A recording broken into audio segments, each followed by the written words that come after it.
नमस्कार, CSK news में आपका स्वागत है दोस्तों। बड़ी अपडेट निकल के आ रही है। प्रधानमंत्री नरेंद्र मोदी आज ग्लोबल कोविड वर्चुअल समिट में ले रहे हैं हिस्सा। जो बाइडेन से अब पीएम मोदी का हुआ आमना सामना। रशिया यूक्रेन युद्ध के बाद दूसरी बड़ी अपडेट निकल के आ रही है।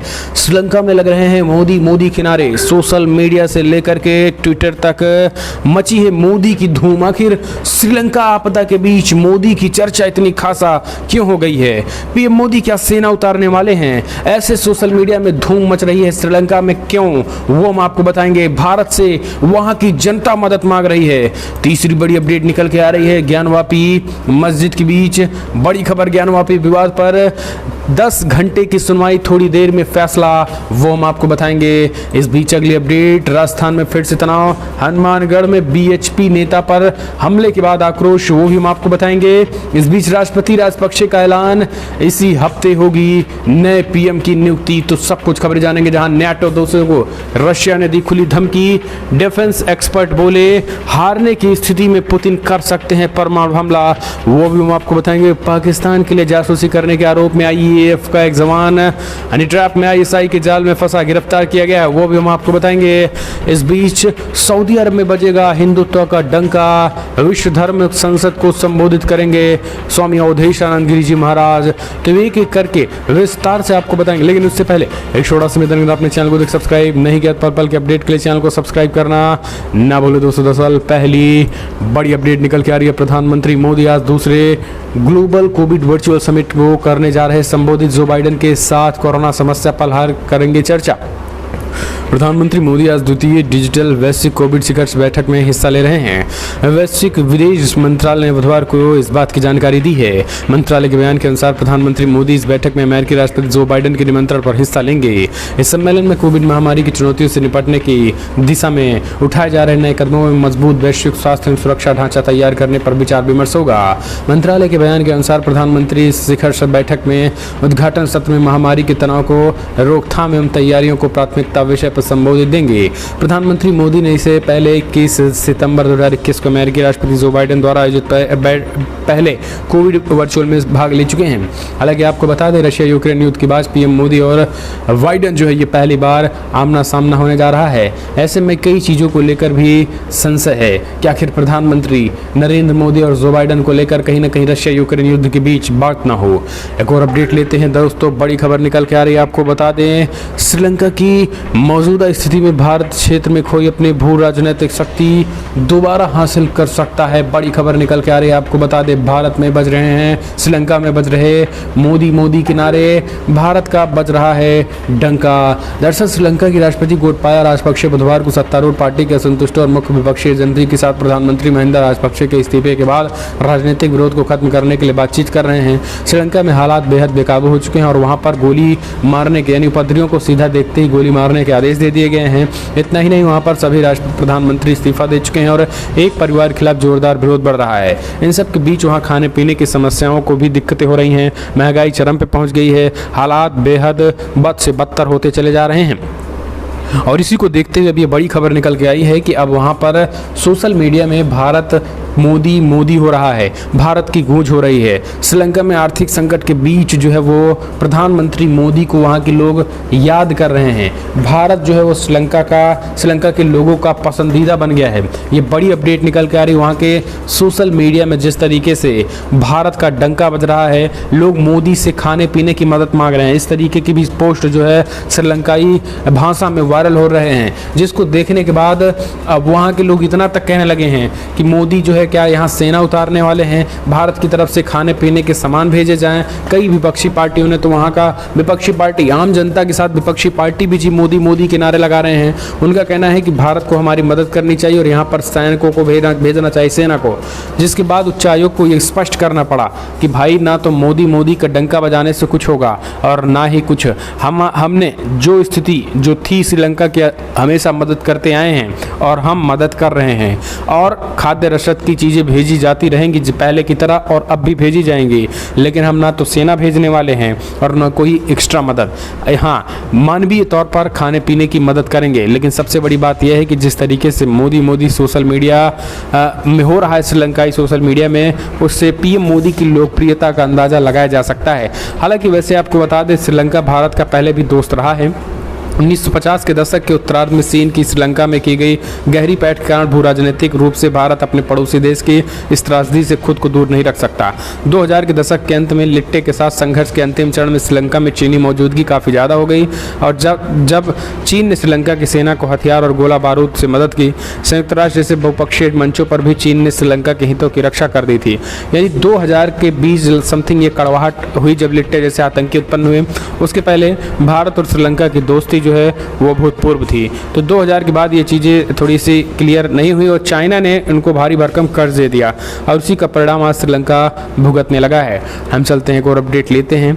दोस्तों, बड़ी खबर निकल के आ रही है जहां पर आपको बता दें, पाकिस्तान के लिए जासूसी करने के आरोप में IAF का एक जवान गिरफ्तार।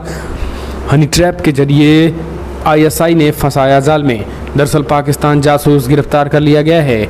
दिल्ली पुलिस क्राइम ब्रांच ने पाकिस्तान की खुफिया एजेंसी ISI के लिए जासूसी करने के आरोप में भारतीय वायुसेना के एक जवान को गिरफ्तार कर लिया। आरोपित पहचान देवेंद्र शर्मा के रूप में हुई है। बताया जा रहा है कि आरोपित भारतीय सेना से जुड़ी कई जानकारियां पाकिस्तान में बैठे अपने आकाओं को पहुंचाया। इसके बदले उसे हवाला के जरिए रकम भी मिली थी। हालांकि आपको बता दें, दिल्ली पुलिस अभी भी गिरफ्तार के इतर कोई बात नहीं बता रही है। दरअसल ये भी पता चला है कि आरोपित भारतीय वायुसेना के जवान में हनी ट्रैप के जरिए जाल में फंसाया गया और फिर सेना से जुड़ी कड़ी जो है वो हासिल की गई। दिल्ली पुलिस के सूत्रों से मुताबिक पाकिस्तान की खुफिया एजेंसी ISI के जरिए जासूसी के शक में काफ़ी समय से देवेंद्र शर्मा पर नज़र रखी गई थी। दोस्तों, पाकिस्तान की तरफ से एक ये भी हनी ट्रैप चल रहा है कि जो भी फेसबुक से लेकर इंस्टाग्राम तक जो भी सेना के जवान हैं, अगर वो अपनी पहचान बता रहे हैं कि वो सेना है तो उन पे पाकिस्तान से रिक्वेस्ट भेजे जा रहे हैं। यानी पाकिस्तान से फेसबुक पर उनको संपर्क करने की कोशिश की जा रही है और यही कारण है कि सोशल मीडिया यूज करने पर सेना रोक लगाई हुई है। हम चलते हैं एक और अपडेट लेते हैं। बड़ी खबर, राष्ट्रपति राजपक्षे का ऐलान, इसी हफ्ते होगे नए PM की नियुक्ति। बड़ी खबर निकल के आ रही है, नई कैबिनेट का भी होगा गठन। दरअसल आपको बता दें, श्रीलंका में बढ़ते आर्थिक संकट के बीच राष्ट्रपति गोटबाया राजपक्षे ने बुधवार को राष्ट्र को संबोधित किया। इस दौरान उन्होंने कहा है कि एक हफ्ते के भीतर श्रीलंका में नई सरकार का गठन किया जाएगा और देश को नया प्रधानमंत्री मिलेगा। और उन्होंने आगे कहा है कि वो इसके लिए सभी पार्टी के नेताओं को एक साथ काम कर रहे हैं। गोटबाया राजपक्षे ने अपने संबोधन में कहा है कि मैं प्रधानमंत्री और कैबिनेट की नियुक्ति करने जा रहा हूं, जिस पर लोगों को भरोसा है। राष्ट्र के नाम अपने संबोधन में उन्होंने देश में हुई हिंसक झड़पों पर बातचीत की है। गोटबाया ने कहा है कि हिंसा और नफरत को रोकना चाहिए। उन्होंने कहा है कि हिंसा के अपराधियों के खिलाफ कार्रवाई करने का आदेश दिया गया है। गोटबाया ने कहा है कि 9 मई और पिछले कुछ दिनों के दौरान किए गए हिंसक कृत्यों को कोई भी सही नहीं ठहरा सकता है। हम चलते हैं एक और अपडेट लेते हैं। रूस के एक्शन ने बढ़ाई नाटो देशों की चिंता। बड़ी खबर निकल के आ रही है। डिफेंस एक्सपर्ट बोले हारने की स्थिति में पुतिन कर देंगे परमाणु हमला। दरअसल आपको बता दें, यूक्रेन में इस वक्त 2 संकट चल रहे हैं। एक युद्ध में रूस और यूक्रेन की मिलिट्री आमने सामने है और एक दूसरे पर बारूदी प्रहार किया जा रहा है। मिसाइलों से हमला हो रहा है, एक दूसरे के इलाकों पर ड्रोन से अटैक किया जा रहा है। लेकिन एक दूसरा युद्ध रूस और वेस्टर्न कंट्रीज के साथ बीच चल रहा है। इंफॉर्मेशन का युद्ध, वार प्रोपेगेंडा, जिनमें पश्चिमी देशों की तरफ से रूस को यूक्रेन वार का विलेन बताया जा रहा है, पुतिन को वार मॉन्गर बताया जा रहा है। कहा जा रहा है कि पुतिन न्यूक्लियर वार को छेड़ने वाले हैं। हालांकि आपको बता दें, ये अलर्ट जारी करके कहा गया है कि अगर नाटो देश उकसावे वाले हरकत करते हैं तो फिर भारत जो है वो कड़ा एक्शन, रशिया जो है कड़ा एक्शन लेते हुए नाटो देशों पर परमाणु अटैक भी कर सकता है। एक और अपडेट, FCRA उल्लंघन मामले में CBI का बड़ा एक्शन, 40 ठिकानों पर छापेमारी कर 06 लोक सेवकों सहित 14 को किया गिरफ्तार। दोस्तों आपको बता दें, central bureau of investigation CBI ने देश भर में 40 ठिकानों पर छापेमारी कर 6 के करीब लोक सेवकों को गिरफ्तार कर लिया गया है। आपको बता दें, ये कार्रवाई विदेशी चंदा प्राप्त करने में नियमों में कथित तौर पर उल्लंघन करने के मामले में की गई है। FCRA यानी विदेशी अनुदान अधिनियम का उल्लंघन करने के मामले में दिल्ली, हरियाणा सहित लगभग 40 स्थानों पर आरोपितों की परिसरों में तलाशी के दौरान 3.5 करोड़ रुपए के कई अतिरिक्त दस्तावेज, मोबाइल फोन आदि बरामद किए गए हैं। MH और ANI के FCRA डिवीजन के 7 लोक सेवकों, बिचौलियों और विभिन्न गैर सरकारी संगठनों के प्रतिनिधि प्रतिनिधित्व सहित 36 आरोपियों के खिलाफ मंगलवार को मामला दर्ज किया गया था। ये बड़ी खबर निकल के आ रही है। हम चलते हैं एक और अपडेट लेते हैं। सऊदी अरबिया इस्लामिक देश सऊदी अरब में गूंजेगी हिंदुत्व की आवाज़, विश्व धर्म संसद को संबोधित करेंगे स्वामी अवधेशानंद गिरी जी महाराज। दरअसल आपको बता दें, जब हम हिंदू धर्म संसद और विश्व धर्म सम्मेलन की बात करते हैं तो अनायास ही स्वामी विवेकानंद की बात दिमाग में याद आ जाती है। और एक तरीके से वो घर कर गए हैं जब 1893 में उन्होंने शिकागो में वो गर्जना की थी। आपको बता दें, इस बीच एक और उसी तरीके का विश्व धर्म सम्मेलन होने जा रहा है जिसमें भारत की तरफ से प्रतिनिधित्व करेंगे अखाड़ा जूना अखाड़ा के प्रमुख पूज्य श्री स्वामी अवधेशानंद गिरी जी महाराज हिंदू धर्म को प्रतिनिधित्व करेंगे। स्वामी अवधेशानंद गिरी जी महाराज ने ट्वीट करके इस बात की जानकारी दी है। उन्होंने कहा है कि एक धर्म संसद होने वाला है और ये धर्म संसद जो है वो सऊदी अरब में होने जा रहा है। इसमें भारत का प्रतिनिधित्व करेंगे। आपको बता दें, ये चीज़ें जो निकल के आ रही हैं वो कोई मामूली धर्म संसद नहीं होने वाला है। इसमें दुनिया के तमाम धार्मिक लोग भी हिस्सा लेंगे। लेकिन यहाँ भारत को निमंत्रण और भारत का डंका भी बजने को तैयार है। मुस्लिम देश में भारत के जानने वाले, भारत को मानने वाले लोग जो हैं वो हैं और यही कारण है कि डंका जो है बज रहा है। एक और अपडेट लेते हैं। बड़ी खबर निकल के आ रही है। सऊदी अरामको बनी दुनिया की सबसे मूल्यवान कंपनी, एप्पल को भी छोड़ा पीछे। दरअसल सऊदी अरामको की बात करें तो वो दुनिया की सबसे मूल्यवान कंपनी बन गई है। उसने एप्पल की जगह ले ली है। इससे पहले एप्पल दुनिया के सबसे मूल्यवान कंपनी के रूप में जानी जाती थी, लेकिन आपको बता दें बुधवार को सऊदी अरामको ने एप्पल से ये खिताब छीन लिया है और दुनिया की सबसे मूल्यवान कंपनी बन गई है। ऐसा इसलिए हुआ क्योंकि तेल की कीमतों में बढ़ोतरी के कारण तेल क्षेत्र के शेयरों में तेजी आई के टेक इंडस्ट्री के शेयरों में भी गिरावट आई है। दरअसल सऊदी अरब की राष्ट्रीय पेट्रोलियम और प्राकृतिक गैस कंपनी सऊदी अरामको को दुनिया की सबसे बड़ी तेल उत्पादकों कंपनी के रूप में भी जाना जाता है।